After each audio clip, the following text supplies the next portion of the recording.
Lors de la Seconde Guerre mondiale, le territoire français fut l'un des principaux théâtres d'opération de ce conflit avec l'occupation allemande et la libération par la suite. Il semble intéressant d'avoir une approche locale de cette période sombre de l'histoire et d'étudier le cas d'un département français, l'Eure-et-Loir, département dont on oublie souvent l'aspect stratégique autant pour les forces de l'Axe que pour les forces alliées. En effet, la région est un point de passage stratégique qui mène respectivement au nord vers Paris, à l'ouest vers l'Atlantique et au sud vers la route de la Loire qui ouvre la voie vers Tours et Bordeaux. Ces routes seront utilisées lors de l'exode vers le sud en mai et juin 1940. Elles serviront également de nœud stratégique pour les troupes d'occupation pendant 4 ans. Et enfin, elles seront l'axe principal vers Paris pour les troupes alliées qui débarqueront en Normandie.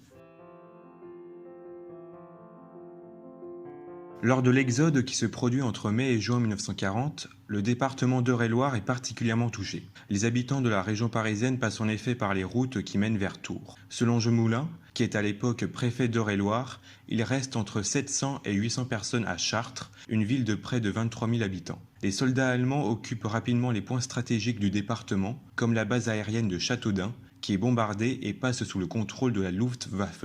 Dreux est également bombardé le 9 juin 1940, alors que la ville était le point de passage de nombreux trains qui emmenaient les régiments de l'armée française vers la Basse-Seine. Jean Moulin est lui l'auteur du premier acte de résistance, en refusant de livrer des tirailleurs sénégalais aux officiers allemands. Par ailleurs, des camps de prisonniers de l'armée allemande sont établis en Eure-et-Loir, notamment des Frontstalag, au nombre de 3 à Chartres, et qui regroupaient principalement des prisonniers de guerre noirs et maghrébins de l'armée française. On peut aussi citer le camp de Voves, qui enferme des milliers de prisonniers de guerre français entre 1940 et 1941, ainsi que des militants syndicaux et politiques, principalement communistes, entre 1942 et 1944. Suite à une évasion massive de prisonniers en mai 1944, les SS enverront en déportation 605 internés de Voves vers des camps de concentration et d'extermination. En Eure-et-Loir, 167 personnes nées dans le département sont mortes en déportation. La chasse aux juifs par les soldats allemands s'avère plus difficile, du fait notamment des chaînes de solidarité qui existaient dans les campagnes à cette époque. Ainsi, aujourd'hui,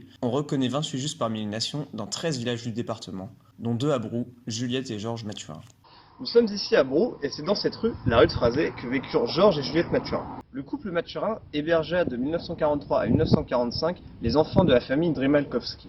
La famille Drimalkowski était une famille de juifs parisiens dont les parents avaient été raflés et déportés dans les camps d'extermination en 1942. Le couple Mathurin cacha donc les enfants Drimalkowski jusqu'à la libération en 1944 et un peu plus tard jusqu'en 1945. Le couple Mathurin décéda malheureusement en 1987, et c'est en 2001 que l'État d'Israël leur accorda à titre posthume le titre de juste parmi les nations. Après les heures sombres de l'occupation, c'est l'élan de la libération qui traverse le territoire eurélien, avec tout d'abord des réseaux de résistants qui s'organisent pour soutenir la libération par les Alliés. Ainsi, le maquis de Plainville, qui réalisait principalement des activités de sabotage de lignes de chemin de fer, a libéré la ville de Nogent-le-Rotrou, la porte d'entrée ouest de l'Eure-et-Loir, le 11 août 1944, 3 jours avant l'arrivée des Alliés. Par ailleurs, des camps tenus par la résistance sont organisés. Nous sommes ici aux abords de la forêt de Fredval, et c'est ici que de mai 1944 jusqu'au 13 août 1944 vécurent 152 aviateurs. Ces aviateurs furent abattus au-dessus de la France par l'aviation allemande. Ils furent ensuite récupérés par les réseaux de résistance locaux et acheminés jusqu'ici, dans la forêt de Fredval, dans le camp qui s'est situé plus loin dans la forêt. Ce lieu est un des hauts symboles de la résistance en Eure-et-Loir.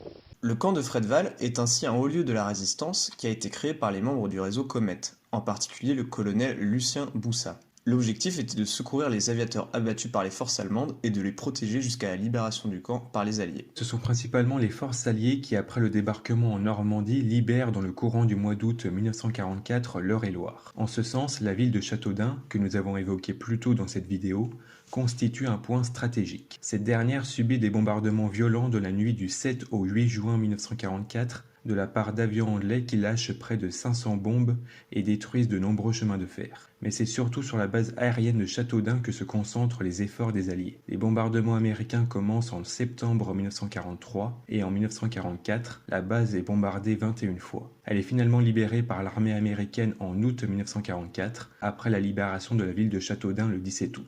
Nous sommes ici à La Folie, et c'est ici que le 10 août 1944, un avion britannique est abattu par la chasse allemande. Initialement prévu pour aller bombarder des usines à Hambourg, L'avion britannique se perd dans le brouillard et dévie sa route au-dessus de la France. Il est finalement intercepté par la chasse allemande stationnée à Châteaudun et s'écrasera ici, ce qui entraînera le décès de 5 aviateurs.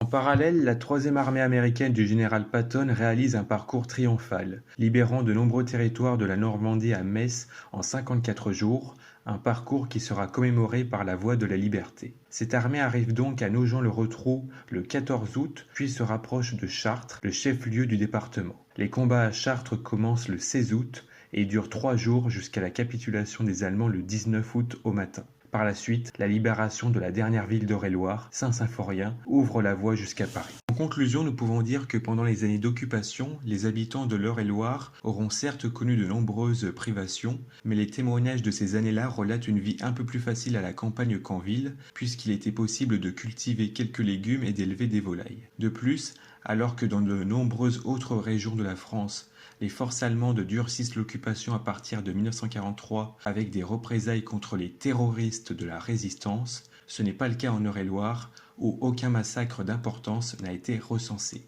Par la suite, l'Eure-et-Loir connaît une libération assez rapide grâce aux troupes alliées, avec parfois des destructions massives comme à Châteaudun et Dreux.